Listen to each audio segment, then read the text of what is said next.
Today's panel is Contemporary Issues in Religious Education. We have a fantastic set of speakers this morning. I am so excited for it. I hope you all are as equally excited. Just a couple of housekeeping notes before we begin.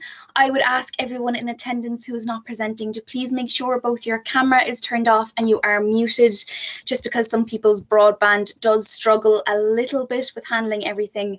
I am one of those that happens. So please do make sure that it's turned off. As I said, the actual presentations themselves will be recording.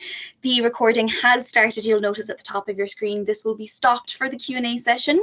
For the Q&A session at the end of the actual presentations, feel free to pop any questions into the chat box, either during the presentations or afterwards, or use the raise your hand function, or feel free to unmute yourself to ask your question orally. Each paper will have 15 minutes to present, so it is a little bit short on time. I myself will be muted and my camera turned off, and then as you get closer to the 15 minutes, you'll see my camera pop back up, just as a bit of a visual warning, just so that you know time is coming towards the end. Other than that, I hope everybody really enjoys this paper. I hope there's a lot of engagement and discussions afterwards. So we will start first with Maurice Harmon and Daniel O'Connell. The title of their paper is Irish Catholic Educator for Tomorrow, Religious and Belief Views of Those Entering Initial Teacher Education. So I will hand over to you both, and very much looking forward to this. Lovely. Let me just set this up.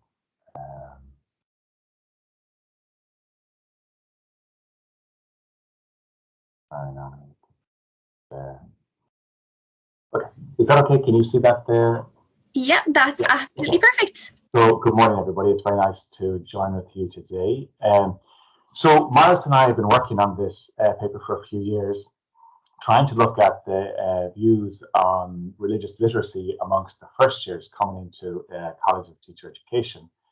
Just for a bit of background, it's important, I suppose, just to know a bit of the context. So if you look at the patronage of primary schools in Ireland, this is kind of a breakout up. And the figure that I'm interested in here, though, is that 88.9% of the schools in the state are Catholic. They have a Catholic patron. So there's a vast majority of them are Catholic, and that brings all kinds of issues. But just to know that number at the beginning. One of the things that students in primary education programs need to do is prepare, study for all the subjects on the curriculum. One of the subjects is religious education, and the religious education curriculum is the document that students need to become familiar with. What's the content that the patron of 88% of schools wants the children to learn?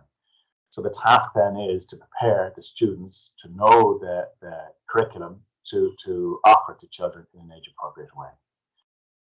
Again, just to remember, the vast majority of schools are Catholic, so then the vast majority of our graduates are going to go into those schools.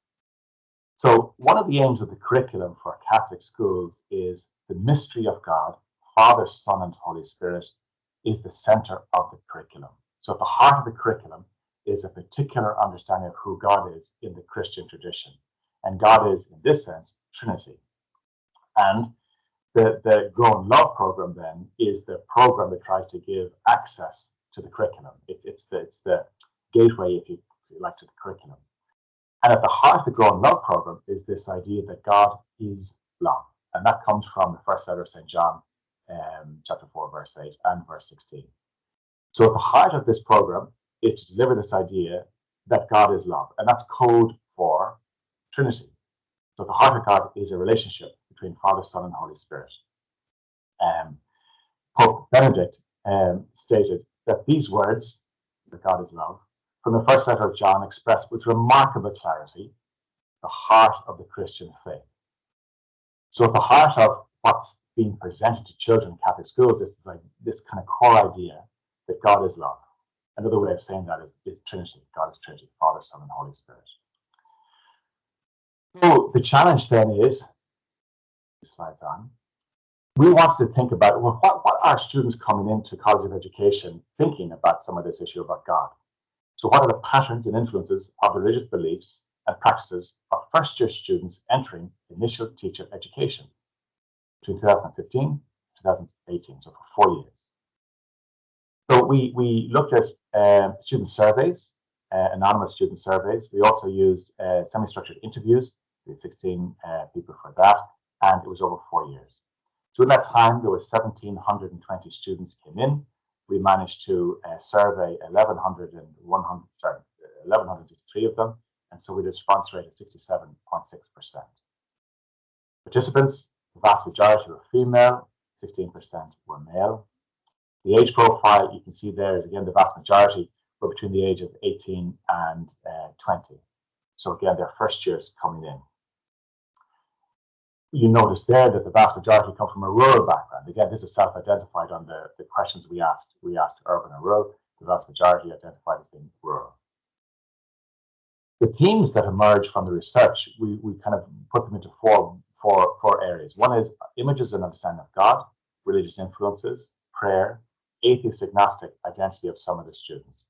Today's presentation, I want to concentrate just on the first two themes of the research: images and understanding of God and religious influences. So when we asked the students, what religious denomination do you belong to, the vast majority said Roman Catholic. 95% said Roman Catholic.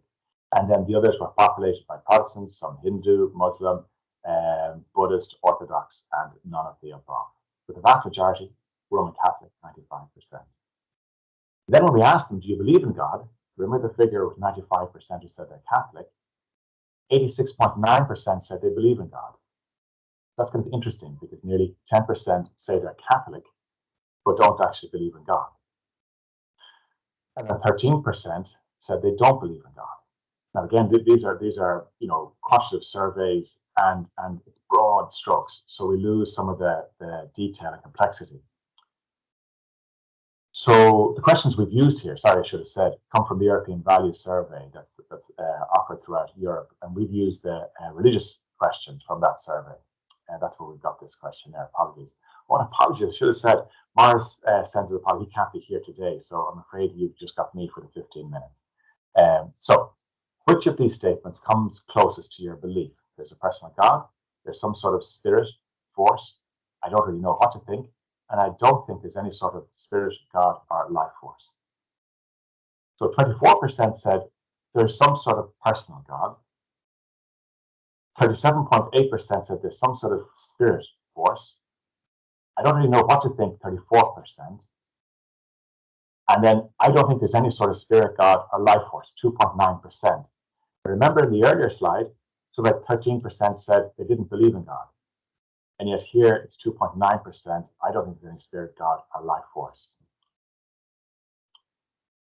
The image of God that people spoke to was kind of very traditional, really. In the qualitative work we've done with the students, I describe God in the conventional Catholic way, like a man in the sky above everybody.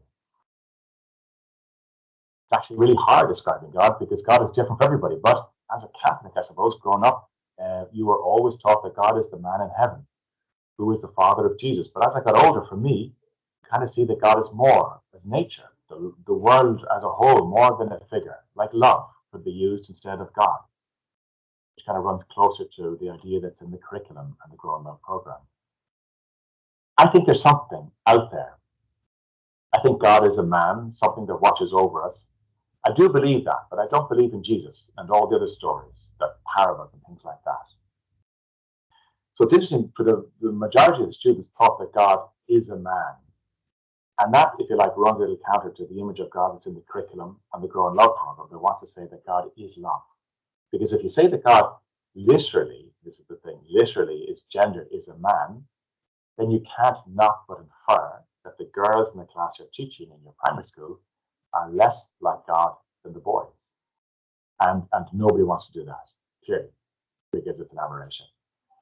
But the problem is, for many of us, we've got this literalism about God being a man. What the curriculum and the Growing Love program want to suggest is that God is love, agape, self-giving love. Okay, we'll come back. I think it's like someone who's always watching out for you and is there when you need things. It's more like a presence, not really a person.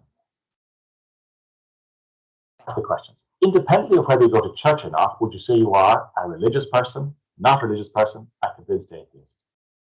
So the vast majority said a religious person, not a religious person, 24%. And again, 2.3% a convinced atheist. And that chimes with the earlier figure, a little over 2%, who said they don't believe in God.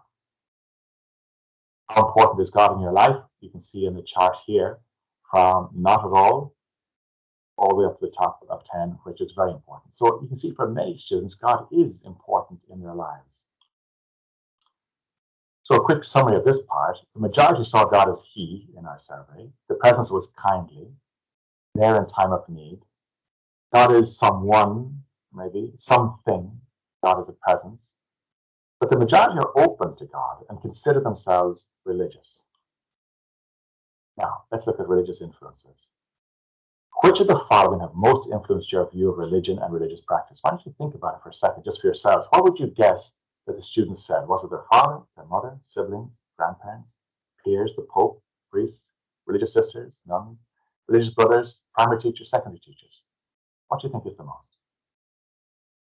17% said their father, 43% said their mother, then siblings. Look at the size of grandparents. 23% said their grandparents influenced them. Then peers, then the Pope, priests, religious sisters, religious brothers. But that's more primary teachers are, 1.5. Secondary teachers, 1.8. Very small, and yet the amount of time teachers spend with them, teaching religious education and often involved in religious ceremonies, is very small. But the mother is the biggest, along with the grandparents. Definitely my family will be the strongest influence on me, I suppose. I bring it out of myself, but from growing up in a Christian community and everything, I suppose, between my granddad and my mother, and they're always just encouraged me to have a strong faith. And it brought the best out in a lot of us as well. Granddad, mother. Definitely my family influences my beliefs and practices. My mom will be very religious. My granny as well, like my mom's mom, is really religious. So it's coming down the line in the family. So we'd often be going on pilgrimages, and it would be me, my mom, and my granny. We'd go. Again, the family, the mom, and the granny. My dad as well, he wouldn't be outright religious, but he would still go to mass. He wouldn't come across as being really religious, but he would still the Angelus when it comes on. My cousins as well, I think, would have quite an impact on me because they're all my own age.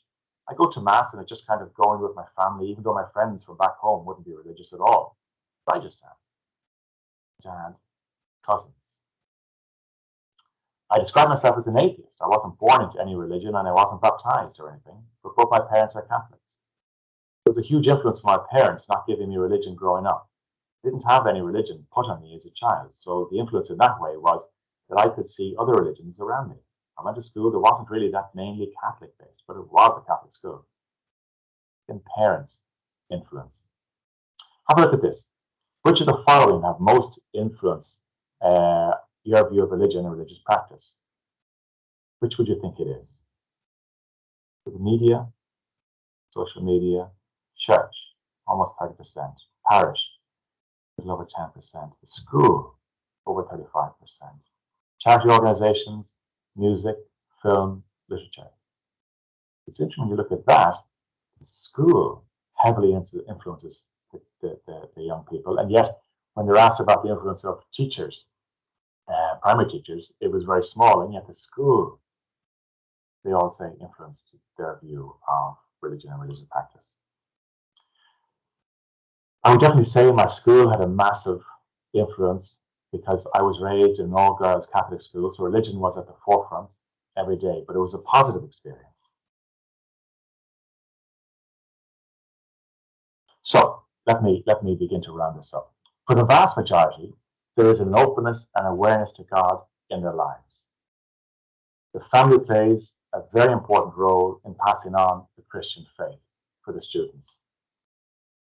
But there is work to be done regarding their understanding of God and the understanding of God in the curriculum for Catholic religious education.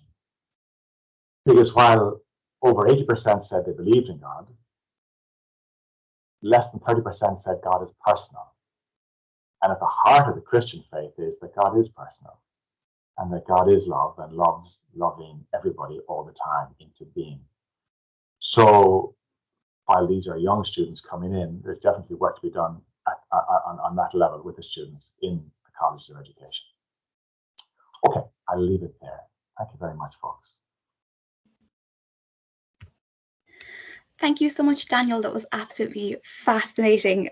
Even my notes here, the studied, and especially to come out of MIC, that's incredible. And even as you picked out the small discrepancies going through, who said they didn't believe in God but had a religion, but it's an incredible study. Definitely want to pick your brains in the Q&A. I have so many questions. So thank you so much for that. We'll move on to our next speaker, is Jayne Guiney from MIC. She is speaking on the place of spirituality within Catholic primary education in Ireland from the teacher's perspective. So very interesting that we've had a study on students and now we're looking at from the teacher's perspective. So take it away, Jayne, whenever you are ready.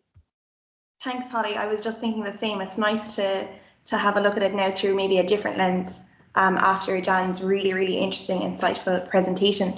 So good morning, everyone. As Hollie said, my name is Jayne Guiney. I am a West Limerick-based primary school teacher, and I am also a PhD student at MIC at present. My presentation this morning is based on my master's research, which was undertaken in 2018. And the title of today's presentation is The Place of Spirituality Within Catholic Primary Education in Ireland from the Teacher's Perspective. And the purpose of this research was to try and provide an insight into the teacher's own lived experience of developing the spirituality of the child, how they understand spirituality and spiritual development, and how they attend to issues such as the plurality of spiritual expressions currently present in Irish primary school classrooms, and how the ethos of the school, which we'll go on to see in this instance, is just a Catholic ethos, how this impacts how spirituality and spiritual development are both approached and understood. So the overarching question that guided the research was about the perceptions of the teacher, and the questions then within that related to their awareness of their role in spiritual development, as well as their understanding. Another question which guided it was, as I said, relating to the teacher's attendance to the plurality of spiritual expressions in their classrooms. And the final question that guided the study was, how does the ethos of the school, how does the Catholic ethos impact how spirituality is understood and how spiritual development is addressed in the school? In order to contextualise the study, which follows on from what Dan has mentioned with regard to school patronage, as I said, this study was undertaken in 2018. So according to the Department of Education and Skills in 2016, 96% of schools at that time were operating under denominational patronage, with 90% of schools operating under Roman Catholic patronage, which is interesting to note. And for that reason, it's important to pay attention to the historically embedded position of religion within Irish education. And even in 2005, Kieran and Hession referred to this as a position which has remained largely unchanged since the 18th century, despite what we have spoken about at length yesterday, such societal diversification and change within the Irish context. And for that reason, then when you consider the inextricable links between spirituality and religion, and when you consider the historic position of religious education in Ireland, and also when you take into consideration the ongoing issues which emerged from the Forum on Patronage and Pluralism with regard to the denominations of schools and the issues of divestiture in 2012, they comprise then a set of challenges which are unique to the Irish situation. Not unique. And for that reason, it felt necessary then and appropriate to explore what O'Higgins, Norman and Renahan considered the essential dynamic at play between spiritual and religious education. And in order to do this, we must give essential and specific attention to both these aspects of the education that the children receive.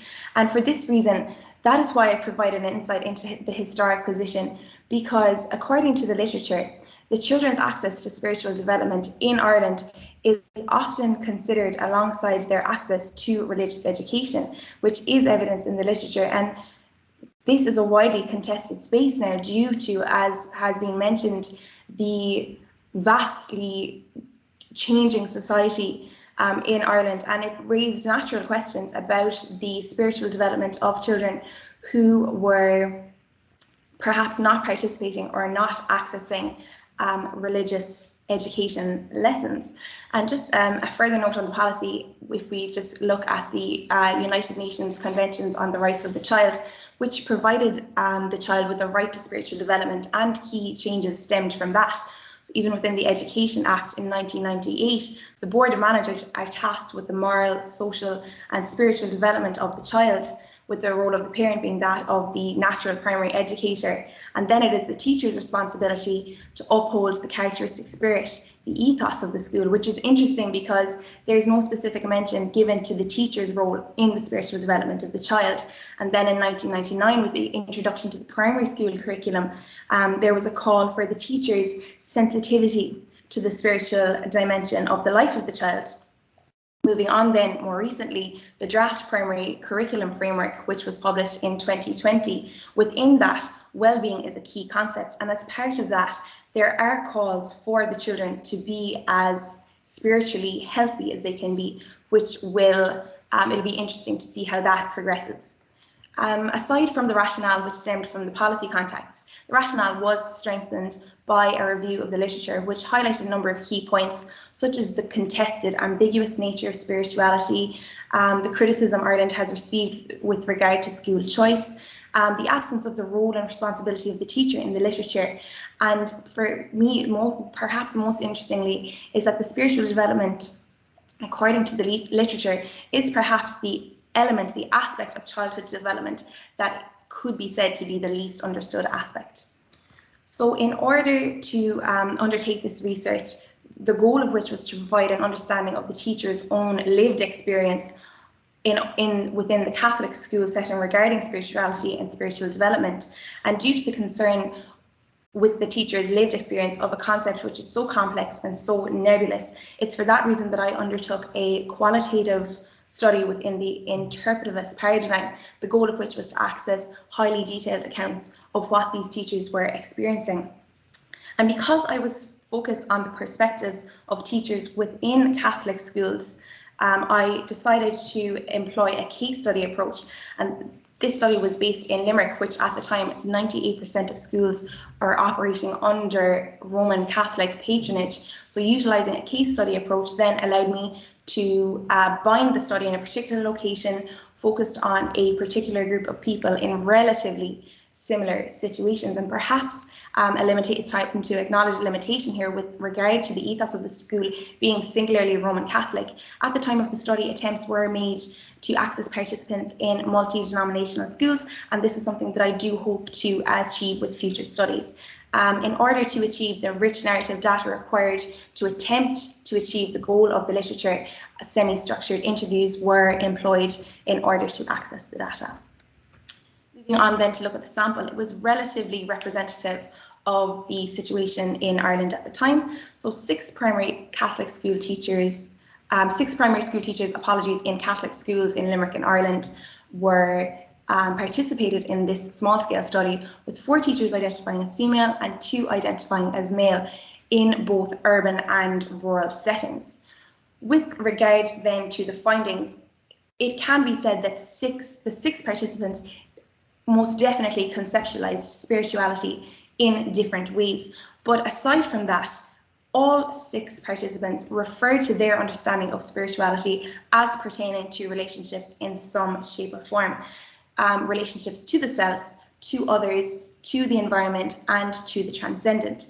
This relates very closely to the work of David Hay, the work of Rebecca Nye, and the work of John Fisher. John Fisher's 4-dimensional framework for spiritual well-being. And interestingly, this also relates closely to the understanding of spiritual health, which was presented at the National Interfaith Coalition on Aging in 1975. So it is interesting that this is what emerged from the research.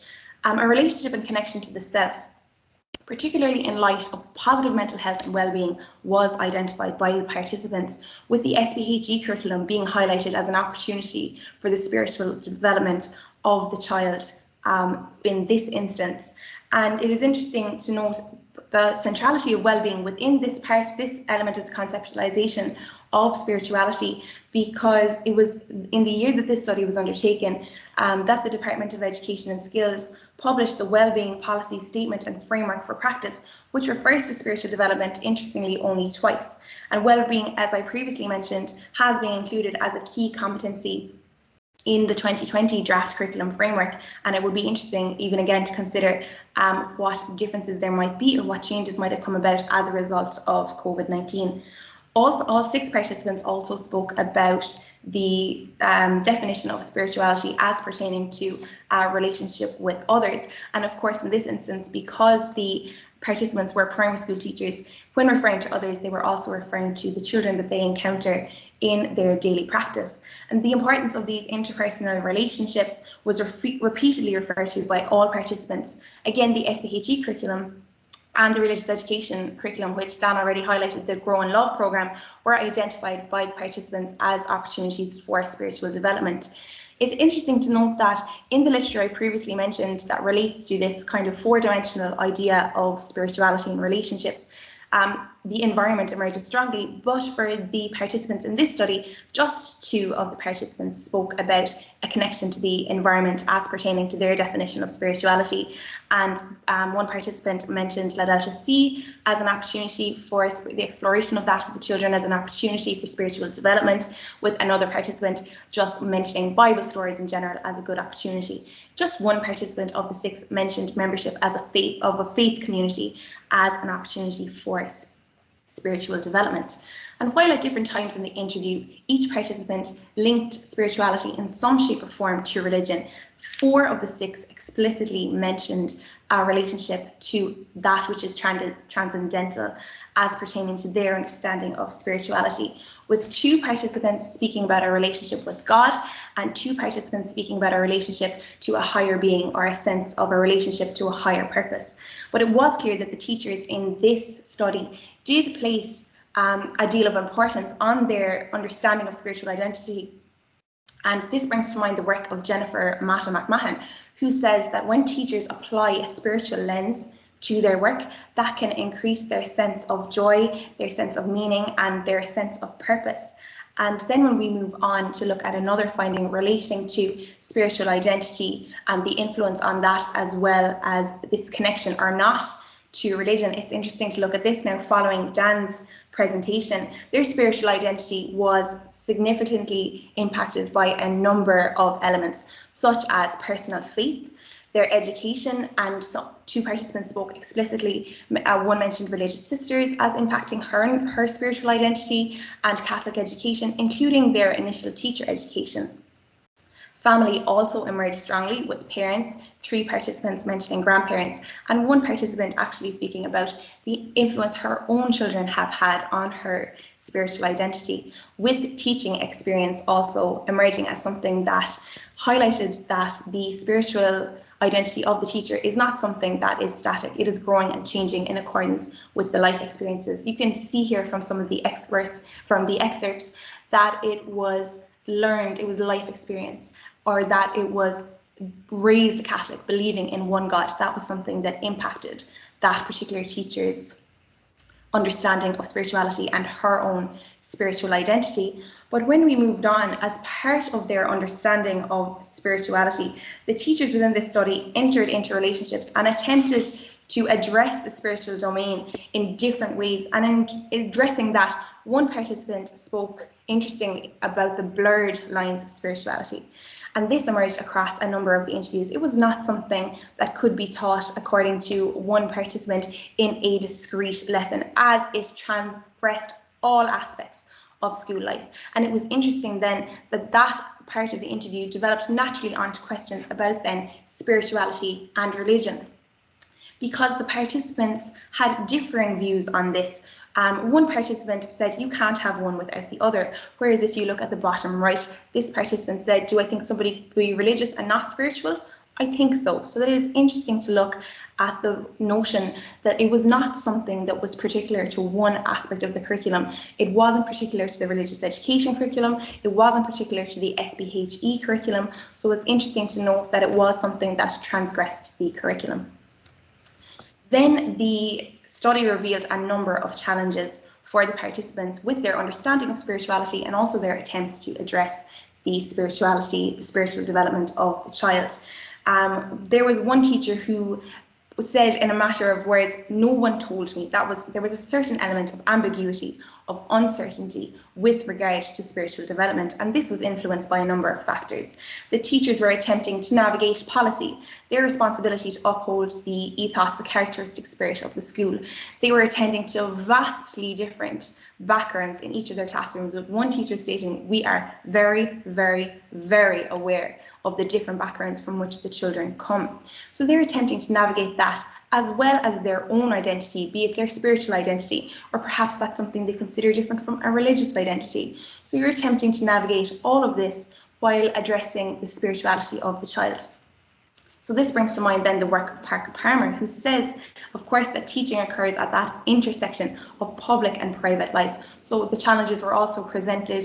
I would be interested to again speak to participants about how perhaps COVID-19 then has impacted their ability to address the spiritual domain, or perhaps the impact COVID-19 has had on their spiritual identity.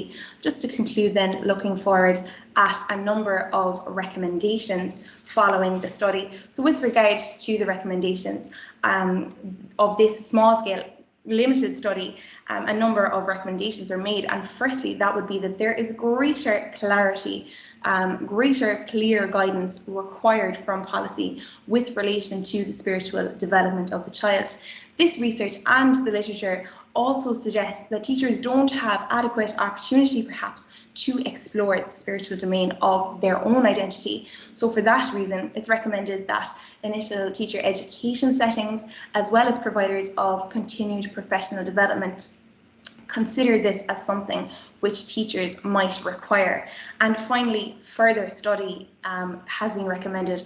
I always say that this master study has left me with more questions than answers, and it seems that the more I know, the less I know. So for that reason, I began my PhD studies last September, and I'm hoping to focus on the spiritual identity of primary school teachers in Ireland on a larger scale in schools of varying ethos, and how these teachers perceive spirituality, and in particular spirituality in their classrooms. And I will leave it there. Thank you. Thank you so much, Jayne. That was fascinating to see it from the teacher's point of view. Like I said, following on from Daniel's study, that was fantastic. It's always such a treat to hear you discuss your research. I think it was the Shannon Region Postgraduate Conference when I saw you last, and you were just as equally engaging then. So thank you so much. That was fascinating. And this idea of the spiritual development of a child versus what the literature and the set religious education says is definitely something that warrants further study, especially the spiritual development of the teacher as well. So thank you so much for that. That was absolutely fantastic. Again, so many questions noted down, so prepare yourself for the Q&A session. Next, also from MIC, we have Thomas Carroll, who is discussing the Catholic school as a community of intercultural dialogue. So whenever you are ready, Thomas, feel free to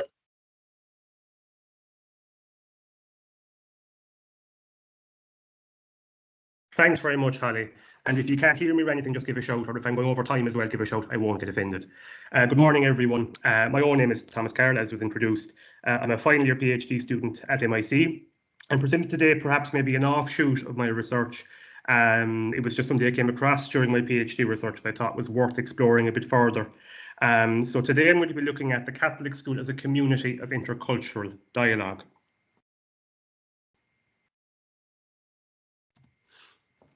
So what I'm going to do very briefly today is give an overview in the sense of, first, the historical development of intercultural dialogue as an overarching aim of Catholic education, and secondly, just some themes theologically that support the Catholic school's commitment in this regard. So I'm going back to Vatican II, as most students in Catholic theology will do at some stage or another. I'm looking at perhaps the foundational document in regards to intercultural dialogue, which is Nostra Aetate. And according to Dermot Lane, it's the shortest document of the Council, yet, however, may have the longest effect on the life of the Church. So you see below 4 quotes from paragraph 2 that represent a seismic shift in Catholic self-understanding.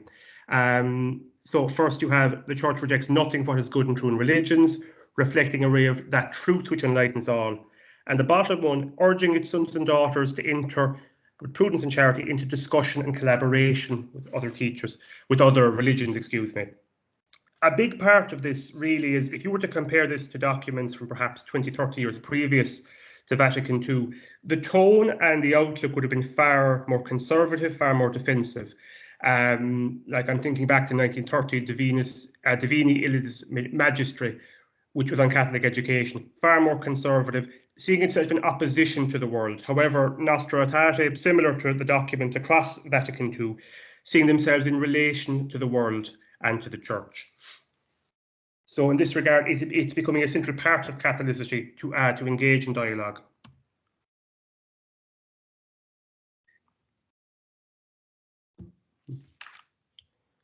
Just bear with me there. Okay.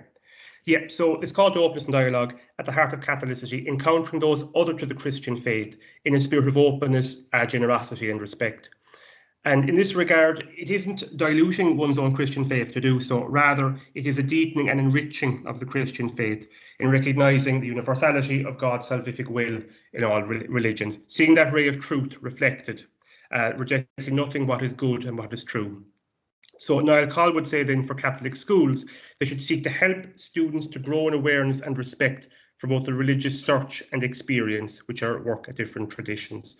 In the Catholic school context, as Dan has highlighted, over nearly 90% of Catholic primary schools having that ethos. However, we're looking at a situation where gradually that Catholic student population continues to decrease.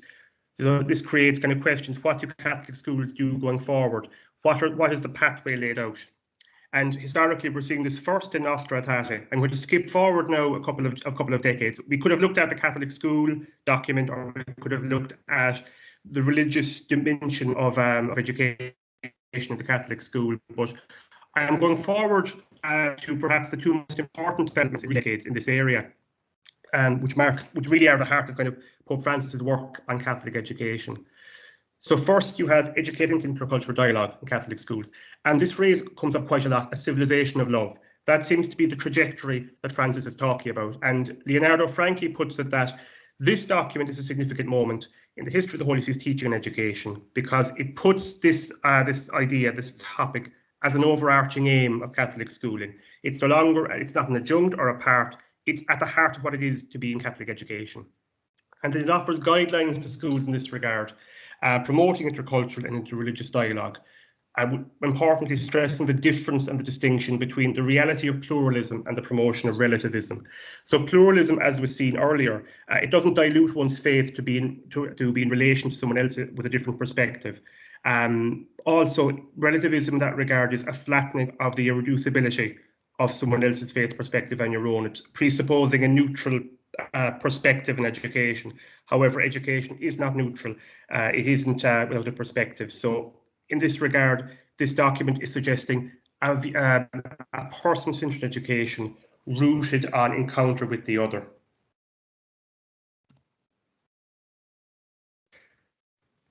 Moving on to then, in one of its important quotes, Catholic schools' primary responsibility is one of witness. So in that regard, this is distinctive from evangelization, in the sense of to witness is to show the best of one's faith in your life, to present it in the way you live and how you interact with others and how you relate to others, as opposed to the idea of proselytization or indoctrination where you're imposing it on someone else.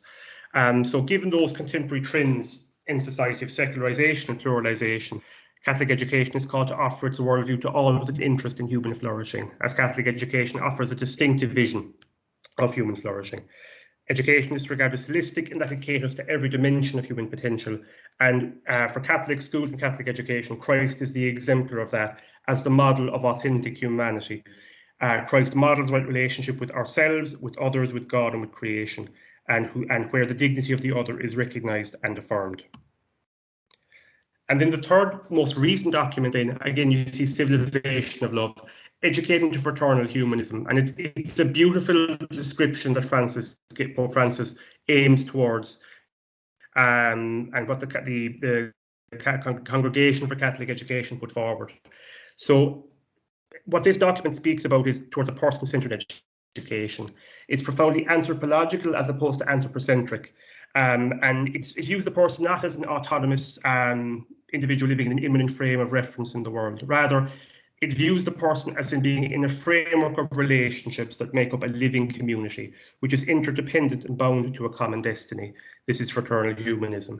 And you'll see this idea in many of Pope Francis's recent encyclicals and documents, such as Laudato Si and Fratelli Tutti. So the idea here being that we are in relationship to others. We live in a web of relationships, and we're interdependent upon each other. It's not a case anymore that we can claim to be dominating the resources of the world, consuming everything for our own needs. Rather, we are made for right relationship with each other. So what does this mean so in terms of the theological themes? So first we're looking at person being made in the imago Dei, so the likeness and image of God. So each person is made as a reflection of God, of self-giving, unconditional love.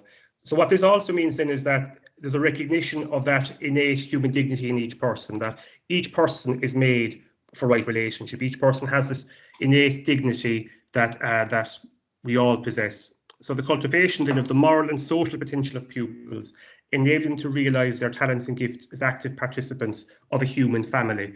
So in this regard, you're talking about working with others. You're developing your own talents to become a constructive and critical partner in society, a global citizen, if you like. Working with others towards the common good, working towards the best that we can do with each other in the sense of learning from each other, being an encounter in terms of a grammar of dialogue.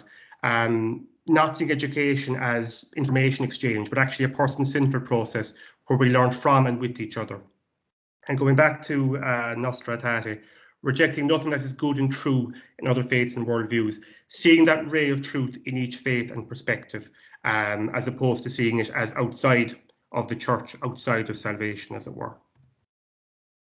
So moving on then to Christocentricity. So as spoken earlier, Christ is seen as the human par excellence in terms of modelling right relationship with others and in terms of human dignity. So in this regard, each Catholic school is challenged to embody those teachings, Christ's life and ministry in their activities, including intercultural dialogue, because in this sense, the Catholic school is meant to be a microcosm of the kingdom of God. So how we bring justice, equality, fairness into every aspect of the school, how we treat others, how we celebrate diversity, how we are a welcoming, inclusive place in that regard.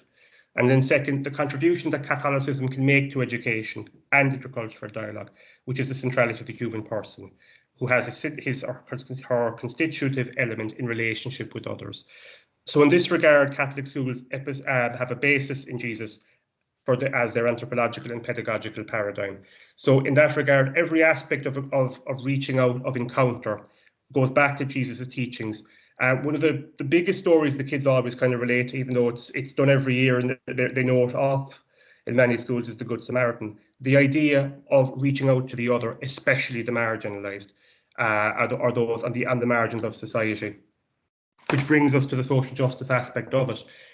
So in the sense of Christ bringing together the anthropological and Christocentric aspects, there is a call here for each person in Catholic education to display a preferential option for the poor, the outsider, the marginalised. So in this sense, it goes back to Nostra Aetate almost, in the sense of it's not about being in opposition to the modern world, being in opposition to other cultures. Rather, it is about reaching out in relationship to them, seeing their innate human dignity, seeing their potential, and seeing them as being made in the likeness and image of God.